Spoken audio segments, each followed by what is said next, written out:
A wealthy businessman, known for his empire and influence, found himself lying in a hospital bed, but not because he was truly ill. He had made the strange decision to pretend he was in a coma. For years, he had been surrounded by people who smiled in his presence, praised his generosity, and appeared loyal to him, but deep inside, he carried a painful doubt. Did anyone truly care about him as a human being, or was it all because of his wealth? That question haunted him more than any sickness could. So, with the cooperation of a trusted doctor, he faked his condition, hoping to see people's true colors when they believed he couldn't hear or respond. The hospital room became his silent stage. Relatives visited, some whispering about inheritance, others sighing in impatience at the inconvenience of his lingering state. A few business partners came, more concerned about contracts and investments than his well-being. He listened, his heart growing heavier each day, realizing that his suspicions might be true. The loneliness of his experiment began to sting, but he held firm. He wanted to uncover the truth, no matter how much it hurt. Doctors and nurses passed through his room, treating him as any patient, but most never spoke to him directly. They assumed he was lost in a deep, unreachable place to them. He was just another case file. Yet he waited, searching for a genuine spark of care in the midst of the silence.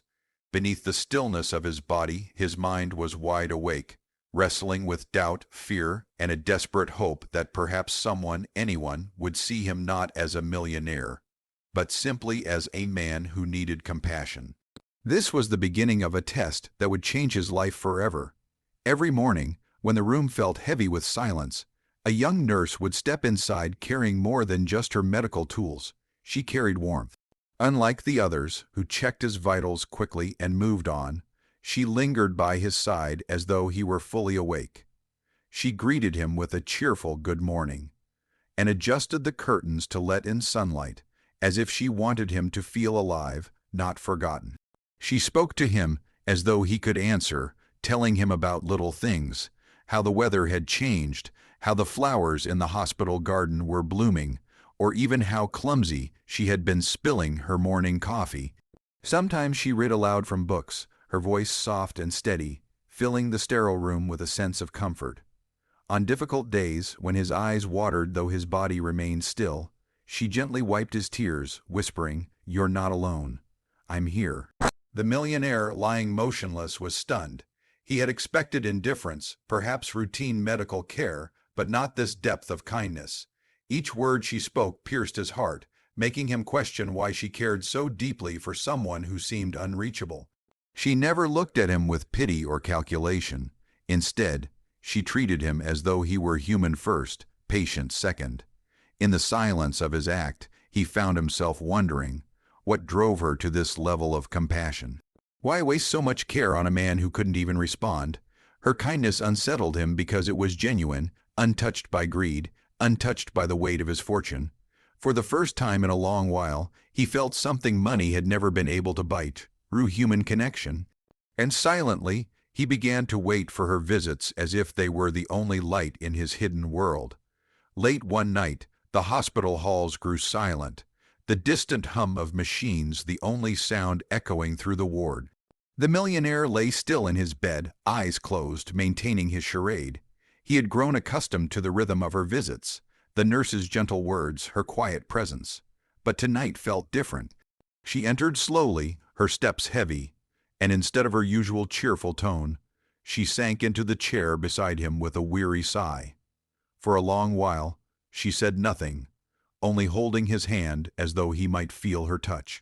Then, in a trembling whisper, she began to speak, not to a patient, but to the empty room, unaware that her words were carving into his heart. She confessed that her family was drowning in debt, struggling to make ends meet despite her long hours at the hospital.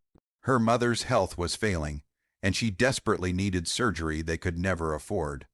The nurse's voice broke as she admitted how helpless she felt, carrying the weight of responsibility alone. Tears streamed down her cheeks, but even in her pain, she whispered promises to the man she believed could not hear. "No matter what I'm going through, I'll always give my best. Patients like you. You deserve to be treated with dignity, even if you never wake up." Her words were filled with exhaustion, yet also with an unshakable strength that came from compassion.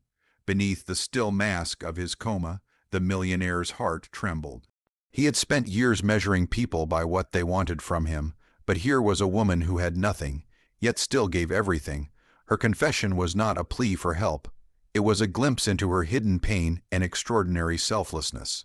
For the first time, his experiment no longer felt like a test.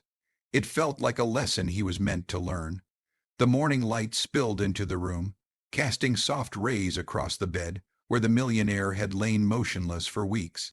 Nurses bustled through the ward as usual, until a sudden gasp broke the monotony. His eyelids fluttered, then slowly opened. For a moment, the world seemed to freeze.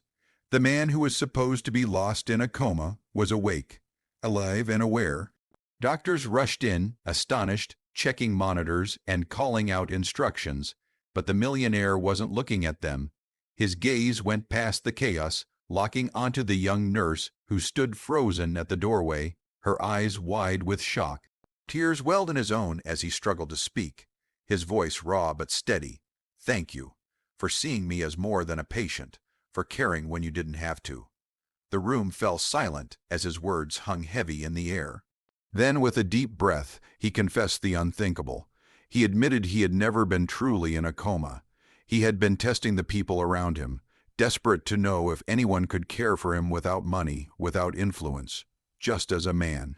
Gasps rippled among the staff, and the nurse's face turned pale. Embarrassment and fear washed over her. Had she said too much last night? Would she be punished for crossing professional lines? The thought of losing her job, a job she depended on to survive, made her stomach tighten. She lowered her gaze, wishing the ground would swallow her whole. But the millionaire's eyes never left her. He wasn't angry. His tears were not of shame, but of gratitude. In a world where he had doubted the existence of pure kindness, she had proven him wrong. And now he was determined to make sure her compassion did not go unanswered. The room remained still, every eye fixed on the man who had just shattered the illusion of his coma. The nurse stood trembling, torn between relief and dread. But before she could retreat, the millionaire slowly reached out his hand. With surprising gentleness, he took hers into his own, his grip warm and steady. "No," he said softly, shaking his head as if to silence her unspoken fears. "You have nothing to be ashamed of." His voice grew stronger, carrying through the room. "You gave me something no one else could, kindness without condition. While others saw only my wealth or my silence, you saw a man who still mattered." The nurse blinked back tears, overwhelmed by his words, when he continued. "You spoke of your struggles as if they were a burden you had to carry alone. But from today, you won't carry them anymore. I will pay for your mother's surgery. I will clear your family's debts. It's the least I can do for someone who gave me back my faith in humanity." A hush fell over the ward. Even the doctors and staff who had seen countless recoveries felt the weight of the moment. The nurse dropped to her knees beside his bed, her tears flowing freely, her heart finally unburdened.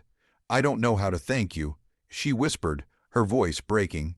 The millionaire smiled through his own tears. "You already have. Your kindness saved me more than medicine ever could." As the nurse wept in gratitude, the truth became clear to him. Real wealth was not hidden in bank accounts or business empires. It was here, in the quiet acts of compassion that healed the soul.